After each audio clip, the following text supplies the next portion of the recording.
One of the biggest surprises beginners face is how difficult and time-consuming product research is. Often beginners think they can jump right in to selling private label products, but then realize that finding a viable product that meets all the criteria isn't easy. In this video, I'll show you what tools I use and how I use them to make product research faster and easier so that the time you dedicate to product research can be spent more efficiently. And make sure you stick around to the end. I'm going to show you a new product research technique to find products that no one else is seeing.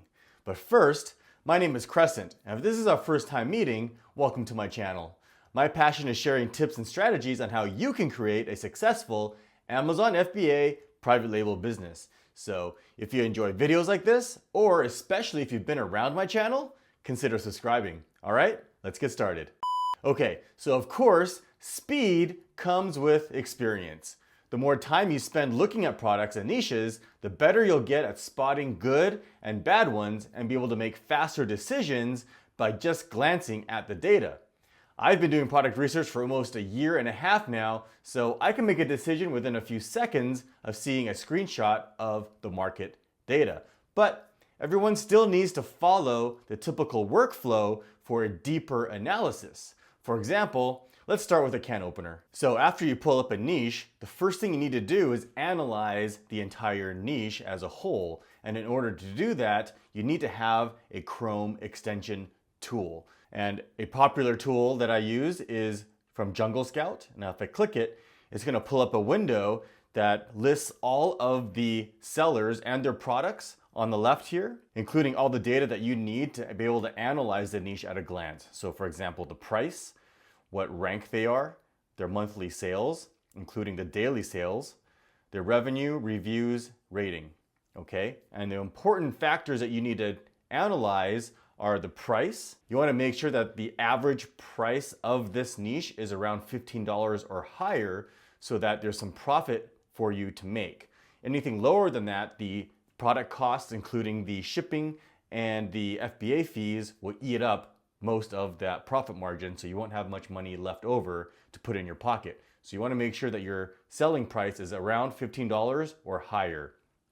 Additionally, based on your profit margin target criteria, you need to make sure that the monthly sales volume is hitting your monthly sales target so that you can make your monthly profit. So for example, if you're aiming to make $3,000 profit per month and you're aiming to make $10 profit per unit, then you know you need to sell at least 300 units per month or 10 units per day. And you can look at that here. And again, it's important that you don't look at an average, which most tools show you here as an average price. You need to look at the median, okay?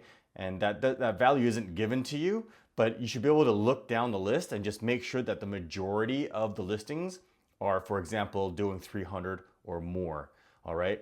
You can't use the average because one or two really high or really low sellers can throw off the entire number. Now, the next most crucial data point is the reviews, and it's important because that's how you judge competition, all right? So you want to make sure that out of the top 10 listings here, that at least 7 of them have 75 reviews or less. So in this particular case, in the can opener niche, this is way too competitive, right? You can see all the listings are in the thousands, okay? And ratings is the average review for the product. So this has a 4.5 star and this is a 4 star. And this is a good way for you to judge if there's any way you can make a product improvement as a method of differentiation. All right, now, the typical workflow when you're going through this, once you get good enough, you'll be able to look at this data at a glance and determine if it meets all of your criteria. So for me, the first thing I'll look at is, does it meet $15 price point or higher? Okay, in this case, yes, it does. Then I'll look at the monthly sales.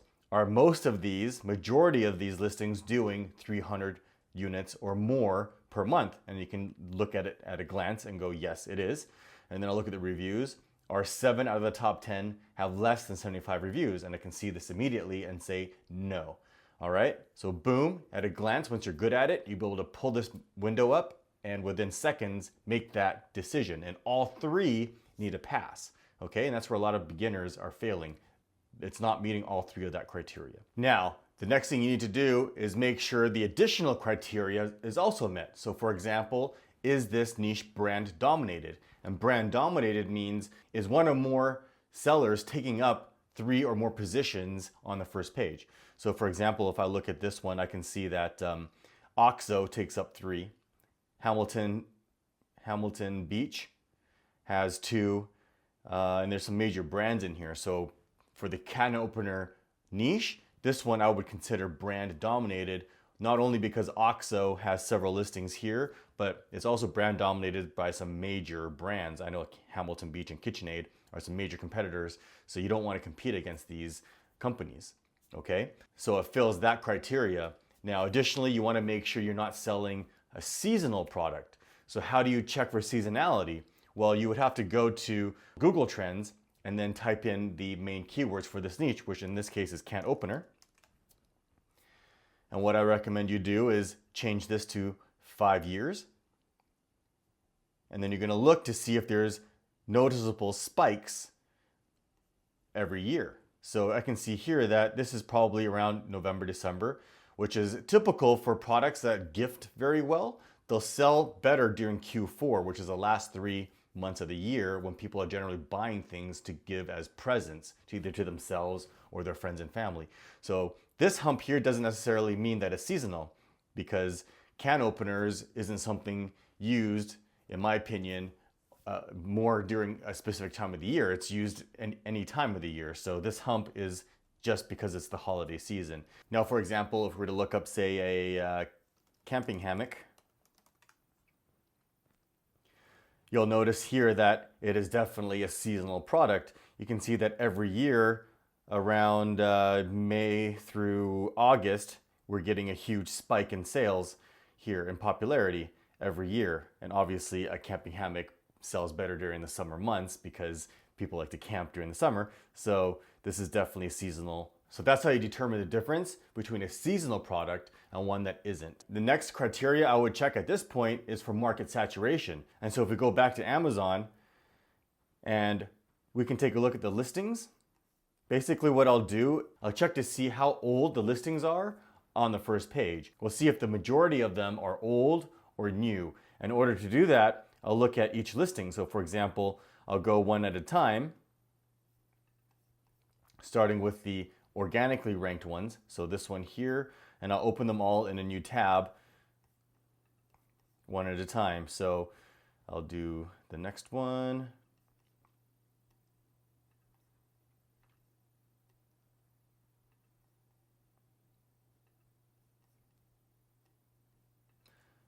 All right, so I just opened a few of them here. And so what you do is you come down here and you use a Chrome plugin called Keepa, and I'll leave a link in the description, and it opens up this data window here. And what you'll see is in this corner, you'll see a range, and it shows all 1,683 days. That's the age of this listing. So this is not a new listing, it's old. So if I go to the next one, same thing, I'll come down here and I'll see that it's been around for 1,400 days. This one here is for 1,000 days, 1,400 days, 2,800 days. All right, so that's a good sign. For me, that means that this niche hasn't been discovered by new sellers and there isn't an influx of new people trying to jump into this niche that I'll have to compete with. So market saturation is important for you to analyze to make sure that you haven't stumbled across a product that's on everybody's radar. All right, now if the majority of listings are all new, which I consider around 2 to 3 months old, then you can be certain that new sellers have discovered this product and there's a whole bunch of new people jumping in. So by the time you sell your product, there's going to be even more sellers to compete with. But you have to also take into consideration if this niche is a new niche. So for example, when fidget spinners first came on the market, there's obviously going to be only new sellers. So in that case, you got to make sure that you're not jumping in too late on a fad, because with trendy and fad items, which I stay away from myself, really only the newcomers make money. Anybody else that comes in late gets stuck with the inventory and ends up being a race to the bottom on the prices and stuff. So make sure that you're not getting into trendy items or fads and then make sure that market saturation isn't an issue. So if you're analyzing this niche and so far all of these criteria have passed, now again, I'm using the can opener one, which obviously doesn't pass, but if it does, the next step then is to make sure your profit margin is there. So how do you determine that? Well, A, if it already meets the $15 price point or higher, which this one does. Again, if it's moving at least 300 units a month, which in this case it does, you got to make sure that the profit margin per unit is being hit. So how do you determine that? Well, you need to figure out how much you can get each unit for from a manufacturer. So to do that, jump on a website called Alibaba.com. And in this case, we're doing the can opener. So type in can opener. And here, find the product that you would like to sell that's most similar. So for example, if we're doing something like this, we can see that they're anywhere between 82 cents to 88 cents a piece. And this supplier requires that you order at least 100 units. Okay, so you can come down here and take a look and get a good ballpark of what it's going to cost you per unit. So another similar one here is 40 cents to 80 cents. And this one is $2 to $3, right? This is 60 cents to 70 cents, 80 cents to $1.70, right? So already I can kind of get a general understanding of what it's going to cost me. It looks like it's going to be around 80 cents is my guess, is the ballpark of what these are going to cost me if I just take a glance through here. So once you know that, you'll need to figure out what the total fees are going to be that Amazon's going to charge you, right? And to do that, we'll jump onto the FBA calculator, which if you just search FBA calculator in Google, is going to bring it to here. And you need to have a seller account to be able to use this. So in this case, in order to get an estimate of the fees, what you need to do is go back to Amazon and grab the ASIN of one of these listings. So for example, let's just say we're going to do a can opener that looks like this one. Okay, so let's open up this guy. Let's grab the ASIN, and it's in the URL. It always starts with a B0. So let's copy that. Let's go back to the calculator and we'll paste it here. All right, we'll select this one. And the idea here is it grabs the size and weight of the product of that listing so that it can calculate the FBA fees accurately. Okay, you can see here the product dimensions are here and the weight. And so what you're going to do now is fill in this form. What you need to do is fill in the right side, not the left side. This left side is if you are fulfilling it, and we're not doing that. Amazon's going to fulfill each order for us, okay? So if Amazon's fulfilling it, we need to type in the unit price. So for example, this product is selling for around $15. And if we come back to Amazon, we can see here that the higher end ones are in the mid 20s. The lower end ones are between $15 and $20, right? So this one that we're looking at is $13.95. So let's just say if we go back to the calculator, we can sell it for $15.99. And our unit cost, we're gonna put here. And so you need to include the shipping as well. And a good way to estimate the shipping price is to just double your unit cost. So we determined earlier that was 80 cents. So we'll say it's $1.60, including shipping. And since we're just typing it in here, we don't need to put it here. It's only to separate those two units, okay? So hit calculate. All right, and immediately it's gonna pull up our fees, which are here and here. And so this is called the referral fee, okay? And that's 15% of what you sell the unit for, which is $15.99. So 15% of that is $2.40. And then here's the fulfillment fee, which is based on the size and weight of your product. And this never changes, right? So this is $3.21. Now, if you take all these fees and add it to your unit costs, you can see that the net profit is $8.78, right? You can see that right here. So we're making $8.78 per unit. So for example, if we were aiming for $10 per unit to hit our target of $3,000 per month, we're slightly under that, right? You can tell now that the net profit isn't there. So then the question is, can I raise the price? Can I add value and raise this by $1.30? Right? If I can, and I can sell this for $17.99, and if I hit calculate, now I can see here I'm hitting my $10 per month. Okay, so this calculator is very handy to figure out what you need to do to make sure you hit your profit targets, right? The whole point of this business is to make money, so you got to make sure you have a plan to make sure you hit your targets. Okay, so this is the typical workflow when you're doing product research, from finding a viable product to making sure it meets all of the criteria and then doing a deeper analysis to make sure that it is a viable product to move on to product tracking and then potentially sourcing and manufacture. So once you get more experience and get better and faster at doing this entire process, you should be able to analyze each niche within a couple minutes. So I know the topic of this video is how can you do product research faster and more efficient? So then the next question is, how can you streamline this workflow? Now to make things faster, it's all in the details. It's the little things that add up. Saving a few seconds for each step will suddenly take what used to be a minute or 2 or 3 minutes for each product to suddenly 30 seconds to a minute. For me, it's using the right tools and knowing how to leverage those tools and use them more efficiently, okay? So let's start from the beginning with the can opener, all right? So for me, it's having all the tools that I need at my fingertips. So instead of having to jump around from website to website or tool to tool, if all the tools are at my fingertips, I can save seconds or minutes at each step. So one tool that I use now is called a Maze Scout. It's another Chrome extension which pulls up the same data that Jungle Scout pulled up for me, also organized into columns. So for example, here are the organically ranked listings. It shows you their price, also the fees, their estimated sales per month, and the number of reviews, okay?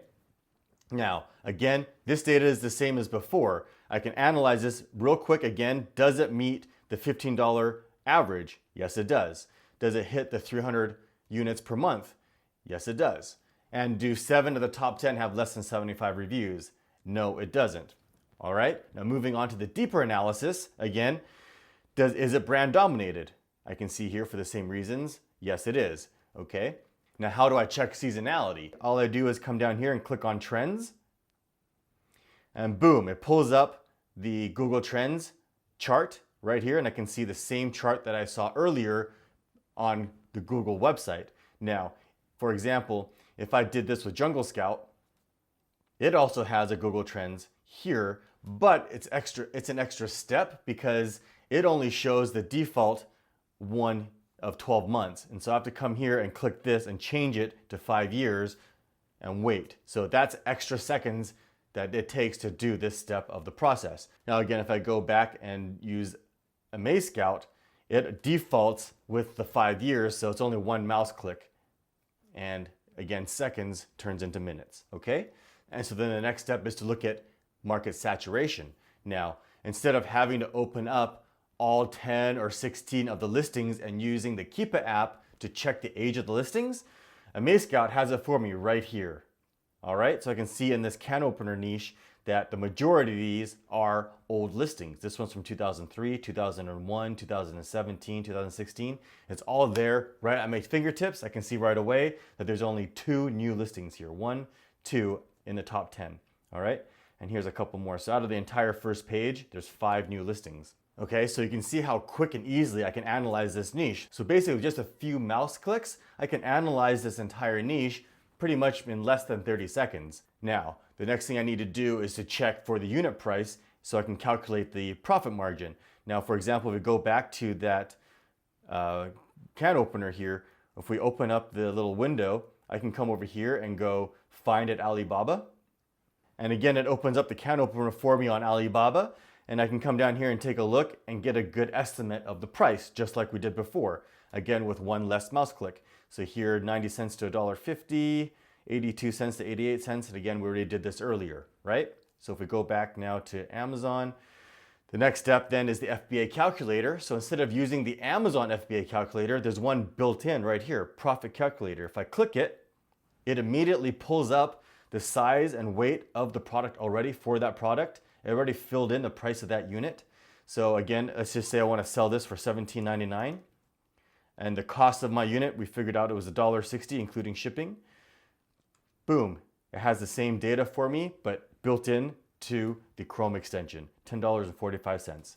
Okay, and I can see here monthly profit, $33,800. Okay, right at my fingertips. All right, so I hope you guys can see how convenient using the correct tools and knowing how to use the tool effectively makes product research that much quicker and faster for you. So instead of spending minutes analyzing each viable product, you can cut that down to seconds and move on to another product so that product research becomes faster and less time consuming. All right, so another tip here to help you save some time. So for those of you that are still having difficulty analyzing niches and the data, is to use this potential score that's up here. Now, when you pull up an entire niche, for example, this is the canoper niche, it analyzes the data and gives you a potential score value out of 10. Now, this one is a 5, meaning that it's decent, okay? And my recommendation, you want to only look at ones that are around a 7 or higher, but keep in mind that the 9s and 10s are going to be very hard to find, okay? Now, what does a 5 mean? You can click on this and it's going to give you a summary of what this niche is.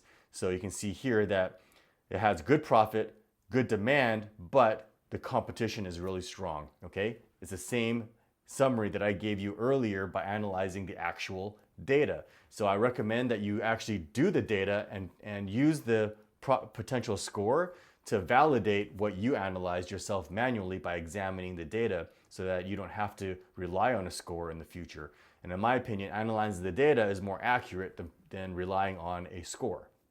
Not all tools are going to give you a score. So what I recommend is use a potential score as a reference, but always analyze the data manually. Now, on that same topic, there's also a product score. So what AmazeScout has done is it analyzes each individual listing as well and gave it a score, all right? And it's also a score out of 10. So obviously the higher score means that this particular listing has high profit, high demand, and low competition, okay? But that doesn't mean that it applies to entire niche, right? The entire niche, in this case, has high competition. So, and that's the potential score here. So how can we use the product score to our advantage? Well, here, for those of you that stuck around to the end, is the new strategy that I've found to find potential products that no one else is seeing. All right, so let's start with the Amazon homepage. Now, if you wanted to find viable products on the homepage, you would have to do this one by one, looking through the products that you see here. And if you try to use the Jungle Scout Chrome extension, you can see that it doesn't work. All right, now the AmazeScout tool works on every single page on Amazon, and that's a powerful way to do product research. Okay, so here you can see on the homepage, I pulled up the Chrome extension and it's found every product there and scored each one, right, with the product score. Okay, and what I'll do is I'll sort it by the product score. And what I'll do is I'll look at the ones that are around a 6 or higher, okay? And again, I want to look at products that aren't fads, that aren't trends, and that catch my eye, that are unique and out of the ordinary, okay? So no electronics, no toys. This is the Angleizer, which is a totally saturated market. Stay away from those. Let's see if I can find anything in real time here, okay? This is a bread kit, maybe.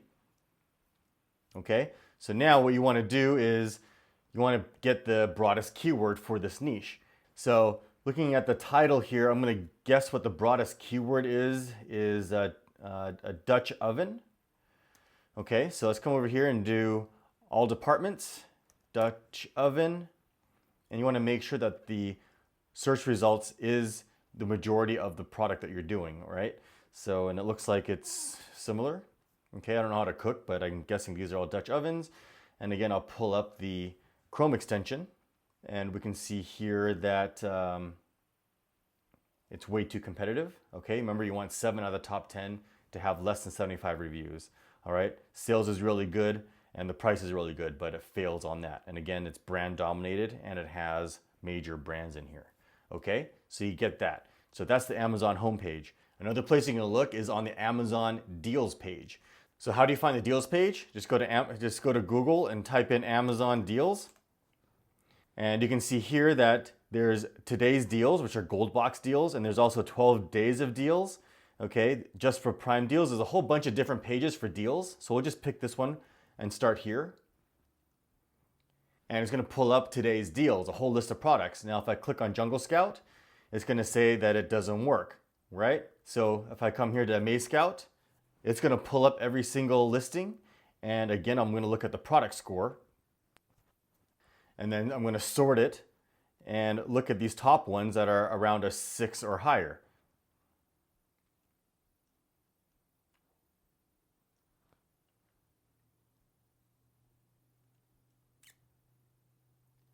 Okay, nothing here seems to catch my eye, but keep in mind that these deals pages, they're updated every day. So you can come back here and check every day and see if anything pops up on these pages. Now, another page is the Amazon Ideas page. Now just go to amazon.com/ideas.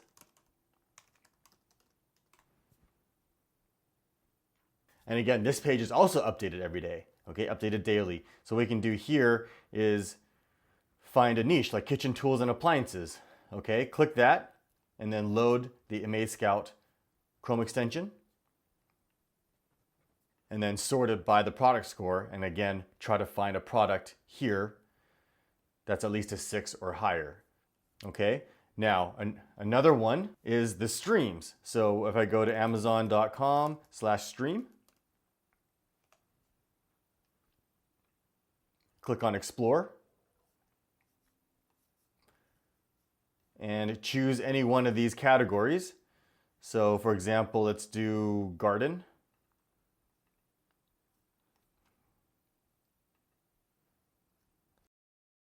And again, sort it by product score and search for a product here that is unique and interesting. Okay, and again, the Jungle Scout Chrome extension doesn't work on these pages. Okay, so this is a little secret method that I found that I'm pretty sure no one else is using. Okay, and another one that you can use this on is the bestsellers list. So again, do a search for Amazon bestsellers, open this up and choose a category. So let's do like home and kitchen, and I like to niche down a little bit more.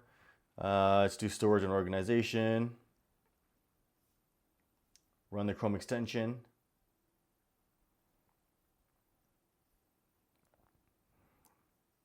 And then sort it by product score and look for something that catches your eye. Okay, like, I don't know what these are. Is this spice pantry thing? What is this? Beeswax or bees something? I don't know. Let's click on it and find out. Reusable food wraps. See, that's pretty cool. No idea what that is, but let's take a look at it. Maybe we stumbled across something here. All departments, reusable food wraps. Okay, looks like it's a, actually I don't know what this is. Something to preserve food or something like leftovers. So let's run the Chrome extension. Okay, so you can see the price is $15 and up. Sales is pretty good. It's averaging around 300 and higher. And the reviews, 1, 2, 3, 4. It's not too bad. It's borderline competitive. Remember, you want 7 out of the top 10 to have less than 75 reviews. So here's 1, 2, 3. This is kind of close. So there's 4 of them that are over 75 reviews. Okay, so it's worth looking into. So you can see here, like, how much are these guys selling? This one's doing $160,000 a month, right? But it might be brand dominated here because there's Bees Wrap with 1, 2, 3, 4 listings up here. Now, one thing I want to double check actually on this one, I figured the main keyword was reusable food wraps. Now that might not be the case. So a tool I like to use is Keyword Scout from Jungle Scout. And in my opinion, it's the best keyword research tool on the market right now. And the thing is it's unlimited searches, including reverse ASIN searches. So for me, what I want to do here is I'm going to put reusable food wraps in here just to double check. And you want to make sure when you're doing product research that you use the correct broadest and shortest keyword phrase to analyze the niche. If you use the wrong keyword phrase, you'll get inaccurate data. And I actually have a video that goes on this topic specifically, and it's a big mistake that a lot of beginners use. And it's usually very difficult for someone to point out that you've made that mistake because people keep the product idea confidential. So we don't know what keywords you used to pull up that data. So I'll leave a link to that video over here. Now, with the reusable food wraps, you can see that it has a search volume of 1,245. All right. Now, reusable sandwich, let's see here. Let's see if there's one that's more popular. So for example, maybe just food wraps has 3,000. Food storage.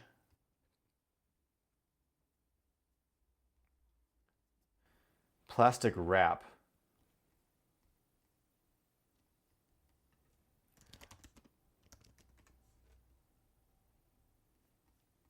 Plastic wrap has 32,000. Shrink wrap, 55. So instead of reusable food wrap, let's take a look at, so it's pulling up the correct products because these are all to save food, save leftover food. It doesn't have the beeswax one in particular. Oh, actually it does, right here, I see it. Food wraps, plastic sandwich wrap, food wraps, plastic wrap. Let's just try food wrap. Okay, food wrap looks like a better one. So let's come back here to Keyword Scout. Yeah, food wrap has 13,000 search volume. And the thing is Keyword Scout collects data from actual Amazon searches. So the buying intent is more relative than the other keyword tools out there like Merchant Words or Keyword Tools IO. Those are search volume data from like Bing or other search tools where the search intent isn't necessary to buy. So it's always better to get search data from Amazon because people doing searches on Amazon have the intent to buy the product. So that's why Keyword Scout is the best keyword research tool out there, and it comes for free as part of your monthly subscription if you get the web app with Jungle Scout. And this is a vital tool in my collection of tools to do effective product research. Okay, so hope you can see here that this tool makes product research so much faster and easier, and it allows you to do product research in a new and different way, to think outside the box where no one else is looking, so you can find products that no one else is seeing. Now, if you're interested in trying out Jungle Scout or Amaze Scout, they both have trial periods that you can take advantage of. I'll put links in the description for both of them. There's also coupons that I managed to get for you for both products that you can take advantage of to save yourself some money. So if you do decide to upgrade, make sure you take advantage of these discounts. I'm curious, let me know in the comments what tips and tricks you have to help speed up your product research. And if you'd like more tips on how you can improve your product research results, I have another video here. All right, thanks for watching. If you found value in this video, you know what to do. Hit that like button, leave a comment, and subscribe. And to make sure you never miss a video, click that bell icon to turn on notifications. There's also a link in the description to our community forums, which you should totally join. And if you're looking for more tips and strategy videos, click or tap over here. And as always, thanks for watching.